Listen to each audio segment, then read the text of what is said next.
各位好，歡迎嚟到美國房地產論天下，我係 Andy。大家好，我係 Mike。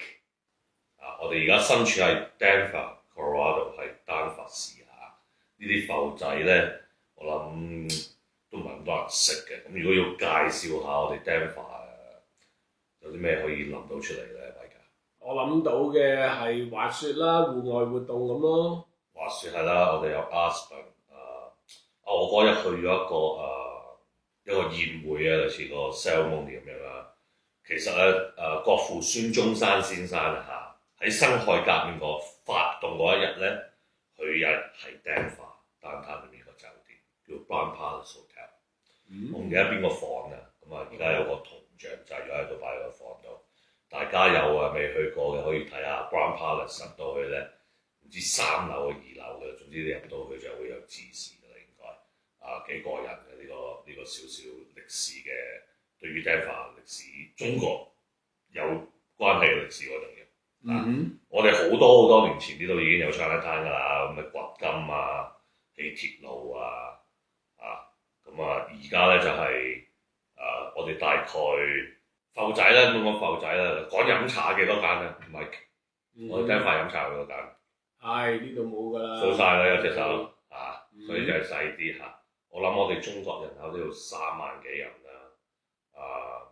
我自己就93年喺香港移民嚟，直嚟咗嚟 Denver。咁Mike 你咧，你幾時嚟㗎？我97年嚟美國嘅。一嚟又係你嚟 Denver 咩？係啊。咁而家19歲，1997年咁移民嚟到呢一個地方。我記得嗰陣時真係好少人嘅，真係交通方便啊。冇得塞車，係啊，永遠都唔會塞車嘅，都幾過癮啦。Actually 93年啊，我講93年93年我哋嚟嗰陣時咧，個 Greater Denver 即係唔係丹佛市周圍黐住嗰啲城市啦。93年我而家睇緊呢個政府 website， 93年165萬人嘅 ，OK。今時今日2025年，你估下我哋呢個地方有幾多人咧？Wild guess 咧？600萬咯，我上次睇。600萬咁啊冇，600萬香港有700-800萬，冇咁勁。佢呢度寫係300萬。我睇親我都係睇全個 Colorado。我成個 Colorado 有，我淨係睇 Denver，Greater Denver，唔計要 Colorado Springs 嗰啲。咁double 咗啦！你諗下嗰陣時初搬嚟嗰陣時話，點解對啲房價唔喐嘅？我哋慣咗香港嗰啲，唔知而家又唔知上咗幾多嘅。我最記得嗰陣時係睇啲房價位喐下1年。2-3千蚊美金，但係 percentage 嚟講都係3-4-5咁樣啦。但係你睇個價錢好似唔係好喐咁樣喎。但係而家不得了啦，過完Covid 之後啲房價全個美國都係升咗好多啦，比嗰時。但係而家有啲壓力啦。Colorado 嘅房地產市場真係變化好大啊！由2000年學你話齋，啱啱開頭。見啲屋買10零萬 average 一間，然之後幾萬都有好似。係啊，然之後每年佢哋都係升幾個 percent 咁慢慢上。咁你10萬3%升3000嘅嘛？係啊，所以咪覺得佢好慢啊嘛。係啊，咪就係咯。我記得同一時期香港佢哋幾十個 percent 咁樣升啦，幾倍啦，過得幾年就點解會響Colorado 呢度置業啊？同一嚿錢係咪應該拎翻香港啊？咁樣即係嗰陣時都會有呢一啲嘅諗法啊嘛。香港嗰時覺得好貴添，你呢度香港買個單位等於都要買間大屋，咁咪覺得好貴咧香港。不過而家香港都好貴。係，但係即係個升幅當時咪係好誇張啦！嗰啲升幅，估唔到而嚟到2025，我哋 Colorado 嘅房地產市道都已經嚟到呢一個地步啦咁你90幾年到而家，咁你睇個發展都係啲人好簡單啫，其實係 demand supply 啫嘛，地產係多人需要少供求，咁就會爭同一時間要爭嘅，就推到價錢啦，係咪先？同埋我覺得喺美國係你新房屋咧係起唔切嘅，如果我哋個人口繼續增長，因為我哋有移民啊嘛，係咪？當然唔好講。legally 啦，總之我哋人口咧 over past 20, 30, 40 years 都係膨脹緊。咁當然有一日可能唔膨脹啦，但係而家呢個時刻咧，其實個供求其實都唔係好平衡。以往9幾年到而家，永遠都係唔平衡嘅。市好啦，啲建築商咪起多啲咯，但係另外一個問題係，佢哋起屋都要有時間，要標笪地，又要過呢樣過嗰樣，要 plan 晒成個 area，要擺水佢。總之唔係話你今日要屋㗎，我下年俾你，都唔係咁樣㗎。所以會有啲時間先去追到啲 demand 啦，係咪先？咁最勁嘅就係我哋個房地產咧，最大嘅喐動就係、其實好多地方都係啦，但係呢度就係、雷曼啦嚇，雷曼之後，雷曼之後就跌啦，因為2000年科網股嗰陣時爆咗股市，樓市都好似唔係咁大影響，跟住雷曼嗰時就跌晒啦，個個都，跟住雷曼之後有另外一個unique about Colorado 嘅，雷曼之後有一個 event 啦，我覺得係有份幫助 push up 嘅 price 啦，就係科羅拉多同埋Colorado 同埋 Washington State 華盛頓州，係兩個州，佢哋係第一個去做大麻合法化。咁當然係都要啲人揾到錢或者有工做先會搬嚟啦。但係嗰個行業其實都製造咗好多其他人想搬嚟嘅慾望，同埋係一個新嘅工業嚟㗎嘛，新嘅行業嚟㗎嘛。佢同埋佢市值都好 Q 大㗎嘛。你帶咗好多人過嚟都 make sense 嘅。最重要呢邊，我覺得工作多元化啦。我哋有石油啊，有總之呢個區嘅我哋 headquarter 好多公司都喺度。我哋有 Coors Beer， 有 Charter Communication， 有好多唔同嘅唔同種類嘅 Palantir 係 Denver 啦，大家知唔知？Palantir 係 Denver 㗎，喺波維17大波。搬嚟嘅。我多謝佢搬嚟咯，因為佢搬嚟話係你 Denver 咁樣唔係少少。如果唔搬嚟，可能冇諗到。係咁 Palantir 嗰啲，遲啲有機會再傾啦。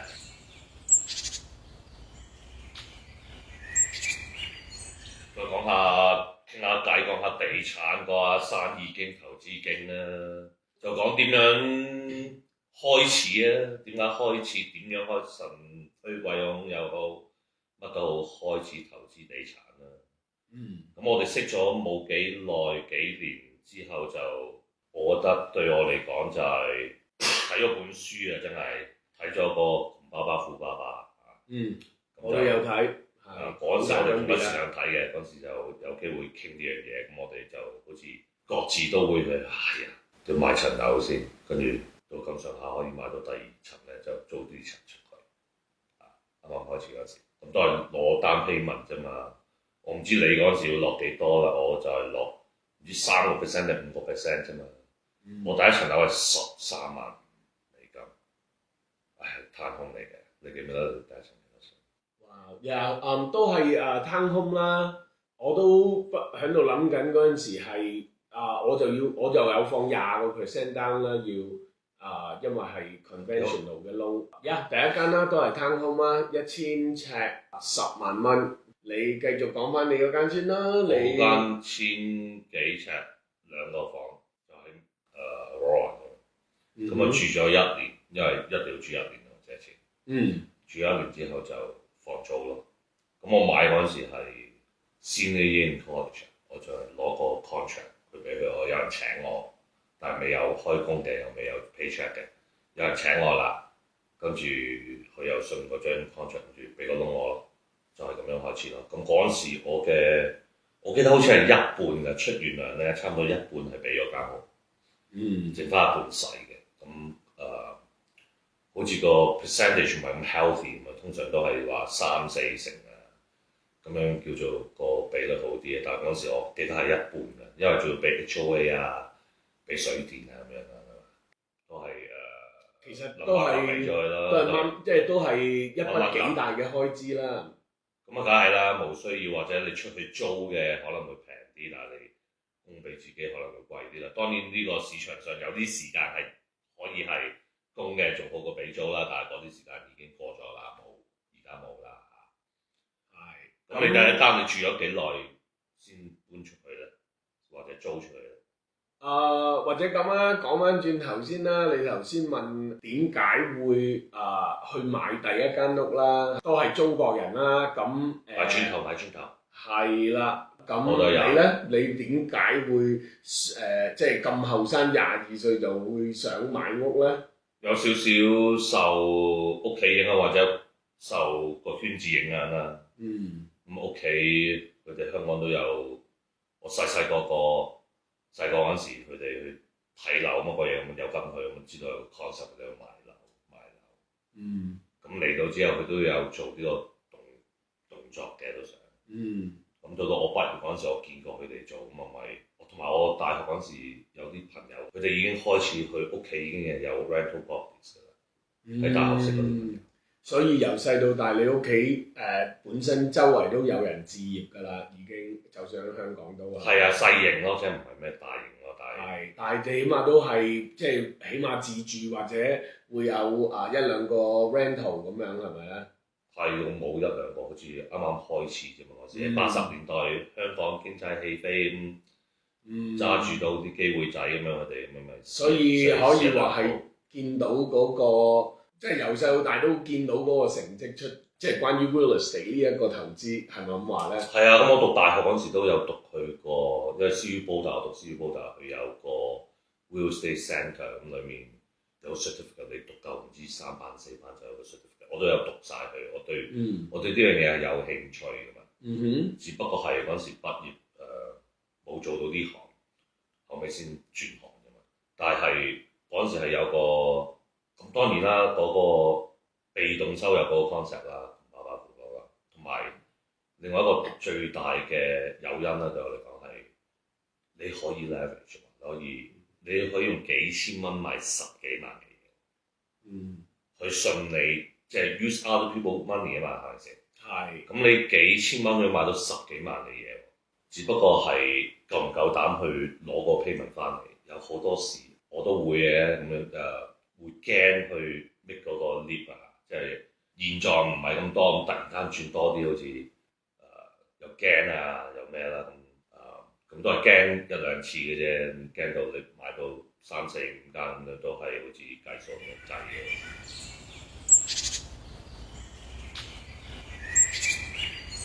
鼓勵人哋去買real estate 做投資嘅頻道啦，咁而家好似嗰個環境咧就好似有少少危乎啦，而家嚟到2025咁樣，咁因為總統先生搞咗好多嘢，咁而美國呢邊我哋 Colorado 雖然呢樣要問翻 Andy 啦，就係即係無論價錢或者嗰個成交量可能立啲啦，而家咁未來會係點？貿易戰大家都唔知，但係我哋始終都係認為房地產投資係一個長遠嚟講好嘅投資咯。係，我哋相信，雖然我哋都有啲咁，你講投資被動收入其實來去都有幾樣，係地產、股票，你咪有個生意自己唔使做嗰啲咯。如果你自己做就 operator 仲係 passive 啦。係，或者而家有 crypto 啦，或者其他啲嘢啦，咁都係嗰幾樣嘢啫。房地產係因為我蠢啊嘛，唔係，即係你股票嗰啲真係要眼光好獨到，除非你自己一路標買 index 咁樣，我認為就冇問題啦。你眼光獨到，你嗰啲變化太大，我係唔可以明白到咁多嘢咯。但係房地產嚟講嘅就比較簡單啲咯，我覺得咁你買幾多錢單 payment，買多翻嚟，利息幾多，每個月開支幾多，咁你出咗去幾多，咁剩到幾多，咁就係嗰幾條數嘅嗰就。對於 real estate 呢一條數，講真，real estate 條數就係真係一加一減，即係好死板㗎啦。儲單 payment 嗰一刻啦，我就覺得真係係有啲複雜同埋最難。當你一開始咗嗰個雪球效應之後咧，其實後尾嗰啲計算咧，就的確係簡單嘅。萬事起頭難啊嘛，初頭一兩個真係難，但係你雪球效應咗落去，你個 leverage power 大咗，咪易啲咯。係。For example，咁你買第一間跟住租出去，跟住儲到單 payment，頭先再 look 翻嚟講單 payment 咧係最難嘅 part 嘅，我覺得。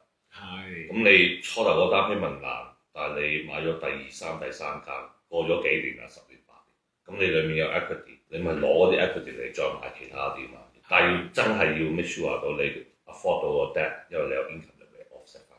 咁都係一步一步嚟啦。但係你講租屋嗰啲咁嘅嘢，share 啲奇怪嘅事情啊、古仔嘅。好，咁調皮啊！咁樣一跳就跳咗過去嗰度啊嚇，好啊！我講先啦。好啊，你講先啦。咁講租屋有好多唔同故事啦，係咪先？你見一樣米養百樣人。我有一次就想租間屋出去，咁嗰時啲 internet 都未，手機嗰啲仲未咁勁嘅，都係要填張紙、簽張名，跟住要 email 過去，等佢 approve 個 application 要寄翻嚟嘛。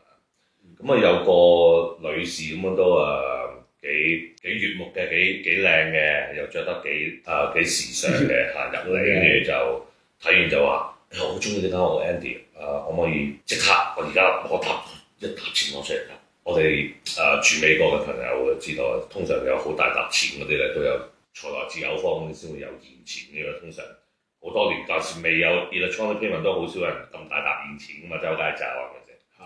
咁 anyhow 佢一沓現錢走出嚟啦，我而家即刻俾 deposit 你，再加2個月租，你即刻簽俾我，即係搬入嚟。OK。跟住個難處就係，我就話：咁樣好㗎嘛，其實有錢收我出嚟。就話唔得㗎，我哋一定要 run 個 application 先嘅。咁好正常。咁逼住俾我 run 啦，簽咗名俾我錢就攞去 run application。咁 come back 咧，佢有個application 係見到有 credit score 啦會睇到你有咩 account 啦，你邊度爭幾多錢，有冇 delinquency。court record 會睇到criminal record 啦DUI 嗰啲都好似睇到。咁我啲當然要個客人簽名俾你授權俾你去睇啦。咁 anyway。呢個女仔個 application 翻咗嚟咧，佢有個 佢有個 criminal record 係 prostitution， 即係呢樣嘢好深刻咯。因為我就係好奇怪呢個有啲唔對路啊嘛，一沓水咁攞出嚟，又話即刻快啲，好似逼住你去做咁樣，跟住其他啲嘢又好似好吻合，所以攞到翻嚟我又嚇一跳，但係又唔係好嚇一跳，但係好搞笑。我仲記得而家最少20年前嗰啲嘢。哇！真係勁啊！我又未哇！大開眼界啊嚇！乜人都有啊，真係乜嘢人都有。咁你有冇啲咩 horror story 啊、move out 嗰啲啊、爛成點啊？有好多網上面講嘅都係做房東，有時最慘嘅係啲客搬走咗，有啲打爛啲嘢啊，有啲 condition 好唔好啊，要再執過啊。咁你最難忘嗰次係乜嘢啊？嗰啲事件？比較難忘啲嘅，刻骨銘心添啊！話要去到有20年啦，我諗都係咯，差唔多20年前係啦。咁之前都講過俾你聽啦，應該就係曱甴嗰單嘢啦。San Francisco 係啊，嗰個 apartment 係我第一間買嘅屋，又係啦，同你一樣啦。諗住租自己住自住，然之後遲啲揾到錢再買嗰一間，然之後就租呢間出去咁樣嗰啲嘢啦。由於年輕啦，頭先都講咗啦，20幾歲買第一間屋，咁其實邊度知咁多嘢啫？咁對於揀呢一個客人方面咧，就係相當之咁又急又亂，又完全都唔知道自己做緊乜啦。基本上咁租咗俾一家人咧，咁佢哋係超級污糟邋遢嘅。咁我哋又冇去到好好咁管理啦，咁卒之到我哋都忍唔住要踢佢走咧嘅時候咧，佢已經係搞到，因為 apartment 咧佢係一排屋會連埋有好幾戶噶嘛，隔離左右都，咁嗰啲曱甴係直頭去到人哋屋企，人哋嗰個物業管理處仲要出信要我哋將成排嘅屋都去做殺蟲，咁冇辦法啦，都去到呢個地步，咁趕佢哋走啦。咁最終我哋係要拆晒成間屋到咗啲再擺翻啲地板啊、啲地板啊、牆啊、櫃啊嗰啲咁樣，全部都要買過新嘅。個視像效果可唔可以形容下，有冇 Mummy 嗰套戲咧？咪有一幕係好多嘢走出嚟，好多曱甴走出嚟，有冇咁勁啊？有冇1000幾百？我諗真係1萬幾千都有啊！講起都冇管動喎，老細。係啊！你覺得搞咗幾多錢咧？咁樣嗰單嘢唔記得啦，嗰陣時呢個係傷啊！好耐㗎啦，係啊，總之有好多嘢要再執過晒咯，咁所以而家嗰單嘢係算係幾經典㗎啦。咁不過好彩，隨住呢一個時間嘅過去，年紀嘅增長，咁啊有咗經驗之後，呢啲嘢就越嚟越少發生啦。我呢吉弟啦，雖然間唔中都點都會有1-2次意外㗎啦，咁但係都冇嘢嘅，嚇我唔到。嗰度係好似周星馳啊會揾嘢咁樣啊？咩啊？乜你會有屎人哋有咩咁驚嘅？你成日對住嚿屎就唔驚㗎嘛？係咪先？見得多又冇。係就麻木見怪不怪，又唔係麻木嘅，都知道點樣走啦條路。同埋而而家我哋你話我哋呢啲有冇 skill？其實都有少少 soft skill 嘅。你話計幾條數，好大嘅 skill 或者好大嘅一個 component 啊，我哋出咗嘅生意，即係揀啱，所謂揀啱個組合啊。咁當然啦，即係雖然話簡單啫，簡單都唔代表唔使做嘅。咁同埋呢個唔係100% passive 㗎，同埋都係嗰句。Actually， 如果你俾人 manage 就得咯，我哋兩個都係自己 manage 嘅。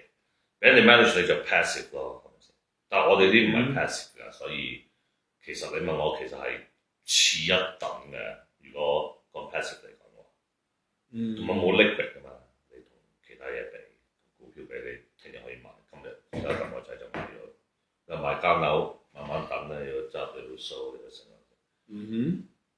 係啊，係唔同嘅。咁有陣時最難嘅嘢，有陣時越容易嘅嘢越難做啊嘛。係冇嘢容易嘅，冇嘢容易嘅。咁呢樣嘢就，但係人一開始咗做下，好似其他嘢咁樣就係熱咗身，你知道咩事發生都係從容處理啦。好多嘢都係唔會太激動嘅，有陣時會好多危險關頭咁啊，自己覺得。係好多時都係自己製造俾自己嘅危險關頭啦，我覺得。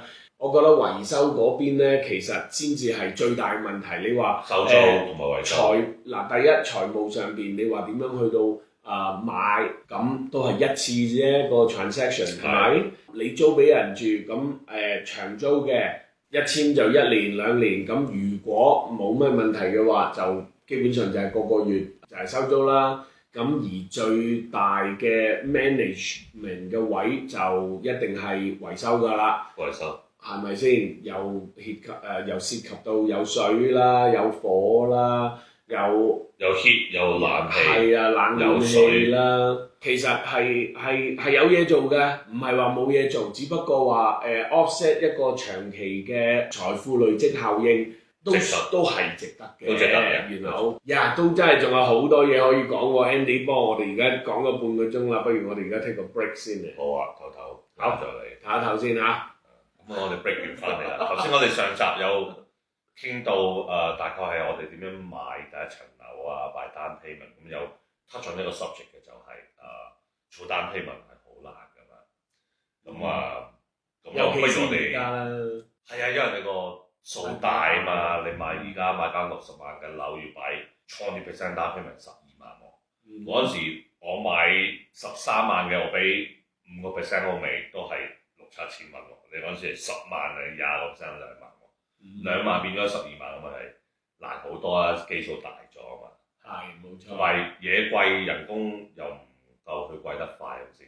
咁 anyway 頭先講到個單 payment 嘅問題，基本上就係單 payment 佢賺錢能力啦嚇。咁不如阿 Mike 我哋講下工作經驗啦，因為大家每個人嘅仕途嘅命運都係唔同嘅。係。但係有好多出嚟投資嘅朋友，其實佢哋都係好多唔同嘅工作但係都係不斷努力咁去做揾下一個更好嘅嘢。咁我哋 share 下我哋嘅工作經驗啦，好冇？跟住又講下啲有咩啫得意啲工作經驗啊。咁我先啦又。好啊！我做過啲咩啊？咁當然我哋呢代移民嘅好多做過餐館啦，係嘛？餐館裏面咩位未做過咧？餐館裏面冇咩位未做過，洗碗做過，企台做過，bus boy 做過，炒嘅都做過，因為老豆老母開餐館，唔幫手又唔得，因為請人又一個禮拜尾，即係禮拜尾忙啲，冇理由請個人翻嚟，淨係用嗰2日㗎嘛，係咪先？咁啊餐館啦，做過 sales 啦，做過波 boy 啦，打細個嗰時 tennis match 喺香港仲記得，沙龍啊，就去執波咯，做波 boy 咯，跟住最出奇一個就係做嗰啲所謂戲子嘅，即係香港細個嗰時，戲子係咩嚟嘅咧？係嗰時香港係差館嘅人㗎嘛，咁我哋做咩咧？就係嗱，譬如你有個嫌疑犯，你要擺佢喺其他人一齊裏面，咁嗰啲就叫戲子啦。咁我哋就係做嗰啲啦。我唔知點樣，我有個朋友有人話，我有呢啲嘢咁去做，嗰時係唔知20幾蚊啊！我話92年、912年嘅20幾蚊港紙一次啊！咁當然唔係計時間，有你做搭車去，跟住再喺度等佢安排行出去咁樣啦。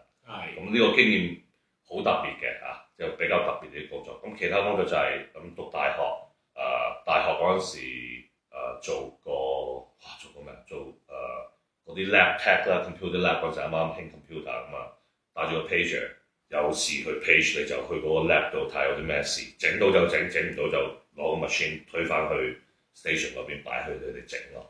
就係做嗰啲，又做過企台，又做過fraud insurance research。你買樓嗰時咧，你借錢咧，佢一定睇下你間屋係咪個水浸區域裏面㗎嘛。我嘅工作就係淨係睇嗰樣嘢咯，有個 file 入嚟，有個地址，跟住去攞啲 map 出嚟睇下嗰個地址喺邊度。跟住個 map 度咧有啲 shade 嘅，同你講係咪個水浸地區嚟嘅。咁有就寫上去，冇就寫上去，就係做嗰啲。跟住又做過派報紙，有做過，但唔係好長。咁你咧，Mike，你有啲咩工作經驗？初期嘅。我嘅工作經驗啊，讀緊中學喺香港嘅時候咧，就喺 Pizza Hut 做過廚房啦，整 pizza 啦，暑假係暑期工嚟嘅，咁做過幾個月。咁之後，中學一畢業咧就做咗呢一個導遊。導遊係。我嗰時興跟團啊。係啦。可唔可以講下旅行社嘅名啊？因為而家應該都冇喺度㗎啦。係啊，間旅行社都執埋。咪關鍵旅遊。係啦，咁以前喺關鍵做。真係關鍵啊！係啊，咁就係關鍵啦。做過1年左右啦，咁跟住就移民嚟美國啦，咁移民嚟到美國嘅話咧，就又係餐館嘅工作都做勻晒㗎啦，由揸車送外賣到包外賣，跟住雲吞湯冇擺雲吞，係啱係咯，真係未做過唔知啊嘛，幾戇居啊嚇！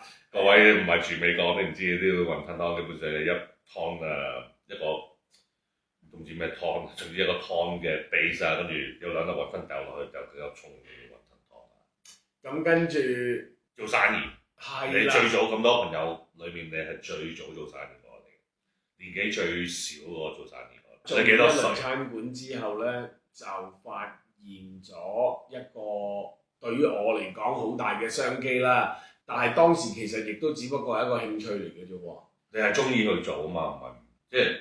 好多成功咧都係有咁樣講嘅，即係唔係話成功嘅咩？但係都係你要有寫去做嘅，你唔多唔少要對呢樣有啲興趣，有啲趣味，咁可以行得長啲啊嘛。你個興趣係咩咧？咁嗰陣時，當時就碰到一樣嘢，就係我記得啱啱喺香港過嚟嗰陣時咧，就已經出咗 Nokia 係97年 Nokia 嘅3210。唔係，嗰陣時一開波係6190，咁喺香港叫6100。係，跟住之後嗰部咧就係代表作啦，5100香港呢度叫5190。話説當時啦，就係咯，喺香港過到嚟嘅時候，發覺呢度5100啊，係咁樣嘅。唔係呢部。差唔多都係嗰期啦，未出世嗰啲我記得仲有antenna 㗎嗰個。我仲有條嘢嘅嘢，仲有條 antenna 呢啲已經新啲啦。咁啊，而家係咯，咁啊，因為自己覺得又中意呢啲嘢啦，因為嗰陣時我嚟香港已經玩到好酷㗎啦嘛。你去嗰啲旺角商場咧，佢哋已經會改電話又成，咁點知發覺呢度冇啊！落後得好緊要啊，起碼遲香港我諗10年到啦，當時嘅 technology。咁所以就睇到個商機，咁開始做呢一個手提電話嘅生意咁樣咯。咁呢個就係我嘅 path 啦。你做 retail 啊嘛，嗰時係做開檔，跟住人哋入嚟換機殼啊，換閃燈啊嗰時，閃燈嗰啲。一開始都係 accessories 啦，跟住就做埋嗰啲開台啦、開零售鋪頭啦咁樣咯。咁你記唔記得講下做生意心態？因為其實我好多人，包括我自己在內，因為做開份工，佢做咗一份工轉做生意，其實係要一個樽嘅。你嗰陣時你記唔記得？可能後生冇咁多顧慮，有可能易啲會唔會咧？但係你嗰陣時有冇咩好諗咗好耐啊？或者唔知點樣算咁樣，即係點樣計嘅咧？嗰陣時你記唔記得？而家你咁樣問起咧，我真係都幾大回憶啊！而家係啊，因為你開咗嗰個鎖匙跳掣，跳咗個掣啊！當時其實冇諗啦，因為第一年紀太細嘅，未知道諗啲咩嘢。根本我得21到啦，咁其實唔係咁有啲咩 planning 嘅咋，淨係得一個 passion， 一個 drive 係啊，咁一個勇字，同埋相信得啊。係啦，冇錯，最主要係唔知點解一股腦就淨係相信一定得嘅，個 mindset 咪淨係全部轉晒去點樣去到做到佢得為止咯。咁但係嗰陣時咧，你覺得得嗰陣時咧，有幾多人同你講唔得嘅？其實基本上冇人話過我得嘅，係個個都話係一定唔得嘅，係咯。通常呢個係癲血嚟㗎，我覺得有時，因為每一個諗嘅嘢唔同啊嘛。首先嗱，呢樣嘢係冇問題、冇衝突性，只不過你一個好似 Elon Musk 咁樣，你試下去20年前同你講話，我射個火箭上去落翻嚟，做翻喺度，如果可以再射，通常都係好多人都唔會有人信。因為想做嗰通常都係覺得得，側邊嗰啲又唔係你咁嘅諗法，覺得唔得又唔係唔啱，只不過係佢個睇法係唔得，但係佢唔係你做嘅，所以自己信念啊，自己覺得自己中意嘅咧，就比較易去信，有呢個正確嘅信念去做咗佢咯，我覺得。我覺得呢一樣嘢，淨係呢一個觀念咧，我都已經要開一集㗎啦。因為點解咧？我自己其實好相信吸引力法則嘅。呢一樣嘢咧，係咁多年嚟自己一路就正如頭先所講，因為個 mindset 轉咗，去到 focus on 點樣去到做而家目前呢一樣嘢點樣去做好佢為目標，而唔係諗嗰個收入啊或者金錢。因為當你創業嘅初期，其實你想揾都揾唔到噶嘛，係唔會有錢噶嘛，你只會有投入，係好少會有產出噶嘛。但係如果明白呢一樣嘢必須發生嘅話咧，你咪讓它發生咯。只不過我認為其實更多嘅係自己俾唔俾佢發生咯。因為如果你話 say no 嘅話咧，咁肯定係 no 噶嘛。你自己都話 no 就梗係 no。係啦，你如果唔俾啲嘢發生嘅話咧，你放心一定係 no 㗎。係嘢發生㗎嘛，係因為你唔會有嘢發生㗎嘛。咁你話即係做到嘅機會大唔大？其實呢個出發點呢個問題背後講真，你唔大嘅。你根本冇得計喎，係咪先？咁所以但係唔做就零啦。所以我認為係人，我明白到啦，而家即係個人都咁大個啦 ，OK，就明白到咯，一定會有人 say no，that's fine，因為就算人哋問我調翻轉頭俾佢嘅意見，咁如果你話以normal 嚟睇，其實10樣嘢著咗9樣9都係唔得㗎啦。咁如果明白咗呢一個道理嘅話咧，就有得人哋繼續講唔得。總之你自己知道一樣嘢就係得唔得都好，我自己會 find out 就 that's it 啦。我就認為係咁咯。冇如果嘅。係冇如果㗎，冇如果㗎。有咩？冇㗎，冇㗎。有結果嘅啫。係咁做咗先有結果。哇！呢個金句啊，要喺呢度打一打一段出嚟。係啊，要等佢因為咁我講下你頭先講嗰句就話唔係好理錢嗰啲咁個 concept 就係咁都要生活㗎，係咪先？我就遲過你轉型啦。但係我轉咗型之後，我開個掣調咗之後就都唔係要將嗰件事做好佢，咁嗰啲 number 就會嚟㗎嘛，唔係追個 number 去做。咁好多其他人都有講過呢樣嘢啦，佢哋唔係Steve Jobs 整 Apple。佢唔係諗住賺幾多錢，諗住點樣改變世人。點樣？你話有 ego 咩都好啦，佢就有呢個想法出嚟，就我要整一樣出嚟。Bill Gates 我要 Microsoft Windows 個個都可以用到電腦，其他就得啦。就想做一件事出嚟，而又咁商業都係人哋有需要，你俾到佢有需要嘅嘢，解決到佢問題，咁咪有生意做啦嚇。你嗰陣時咁你有電話殼，咁我要去整嘅，我咪要。喂，嗰陣時冇乜幾多，好似你獨家喎，差唔多有兩間你一間嘅。總之你係其中一間啦，係咪？咁啊去你度整啦嘛，係咪先？係。幫啲人解決到啲問題，咁就可以揾到生意出路做，有少少。係，你話要好實質咁樣去到講話每個人都係要生活嘅，咁所以咧響創業之前咁樣會有好大嘅壓力，話喂，即係如果啲錢唔係好 on time 翻到嚟嘅話，點樣過生活咧？咁呢啲係好似即係的確係一個實質嘅問題。呢個好大改變。有時我打工打咗咁多年先轉咧，係我有個 stable income 到，哇！其實而家都係有時都諗下，我下個月有幾錢都唔知嘅。係。所以咪就係話有陣時點解我會話我好相信吸引力法則咧，仲想即係繼續講落去咧？其實某程度上咪就係咁嘅原因咯。當好似你話齋啦，你出咗嚟做生意已經有一眨眼都好多年嘞喎，5年嘞喎，係咪先？你如果唔係有個 drive 俾自己去到由 employee 跳到去 employer 創業做一個 entrepreneur， 你唔會知道究竟會唔會揾到錢㗎嘛？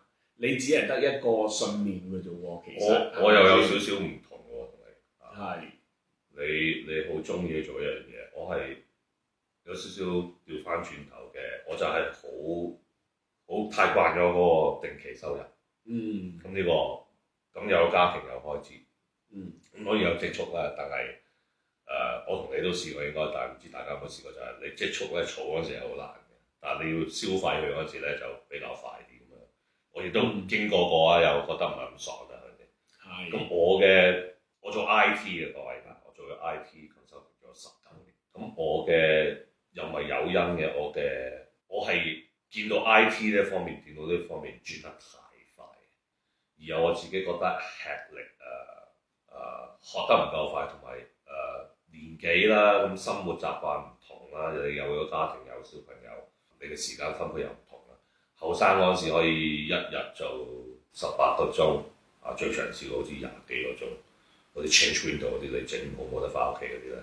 同埋見到啲後生嘅出嚟做，佢哋人工就少我一半，學嘢快我1倍咁樣，競爭力就漸漸減退啦。咁有少少對前景唔係咁明朗嘅。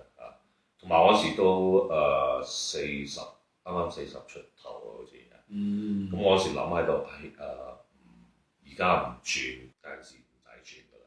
即係我唔想等佢發生而逼我去做改變咯。我想主宰翻自己嘅命運所謂啊。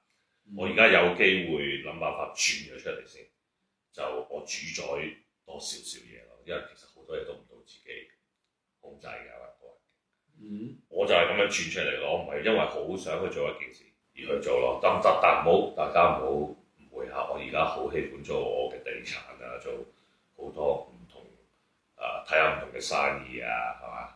但係嗰陣時轉工嗰時唔係為咗嗰個工作去做咯，我轉下翻嚟，而家地產我又有貸款牌啦，嗰陣時轉保險，保險其實係一個好 boring 嘅 business 嚟㗎嘛，只不過係過橋俾我嘅橋梁咯，係咪先？所以個 concept 唔同咯。你係去最想做呢樣嘢，我係驚住呢度，因為一個 pull 啊嘛，一個 push 啊嘛，我好似俾人 push 咁樣，我自己俾人 push out 出嚟，你就俾嗰樣你個想做嗰樣嘢 pull 咗出嚟。咁 anyhow 都係非常好嘅轉變啦，因為如果你睇窮爸爸富爸爸嗰個 concept， 佢哋 four income quadrant 㗎嘛，記唔記得有邊四個？首先就係第一個 employee 啦，第一個係打工咧employee 啦 ，trade time 啦，係啦，你斷 hour 計或者斷，總之用要你時間，用你自己本人嘅時間或者能力去攞個呢個 income 啦。咁第二個就係 self-employed 啦 self-employed 啦，小老闆啦，唔多唔少我呢啲咪 self-employed 咯，我都係啦，即係要做咯，要翻去，要開門，冇你唔得啦，係啦。咁跟住呢個就係 self-employed 啦。最上一個第三個就係有 system， 有 system 嘅 business， 唔係 sell 你唔 operate 嘅 business 係啦。咁咩叫 business？ 就係唔係 self-employed 嗰啲 business。self-employed 就係要 operate 自己做埋㗎。係啦。咁最後一個第四個 tier 就係最緊要嗰樣啦，亦都係揾錢嚟揾錢啦。冇錯啦。Warren Buffett話齋 ，if you're not making money while you sleep, you work until you die。係。咁就係 I 啦，investor 啦。咁我都係覺得呢個轉變係可以令到我頭先講單 payment 做單 payment 難啊嘛。咁呢個轉變令到我個 income 雖然唔穩定，但係我有個 upside。因為我自己做自己嘅嘢，我自己你就明白到原來個司令其實係我唔係定額啊嘛，我就算揾幾多錢都好，都係定額㗎嘛，唔會有多啲㗎嘛，亦都唔會少啲，係咪先？咁呢個係 choice， 咁你唔會多啲，又會少啲，又有機會少啲㗎。但我哋一日做生意 self-employed 有咩投資都好，有機會少啲，有機會多啲。但係如果打工嘅話，都會有機會少啲嘅喎。咁啊係。我要大家明白一點喎。係。有陣時最近發生緊啦。係啊，成日都話係咪 employee 做即係打工就一定安全咧 ？Sorry， 都唔係㗎嚇，都會有機會俾人炒㗎。雖然你話 self-employed 自己做生意有機會唔賺錢，甚至無蝕錢，但係其實employee 都有一定嘅 risk 㗎嚇。係，咁樣嘢都係難㗎啦。我記得鄧生識咗咁多年，我記得你話蝕錢乜嘢嗰啲，大家都試過啦。想跳樓。我記得你有一次同我講，你嗰時你開頭係阿 Mike 係做 retail 嘅，跟住做 retail 做下就 switch 咗做 wholesale 啦。OK，咁 retail 就一間店開始，跟住做到 multiple locations。multiple state 添啦，係咪先？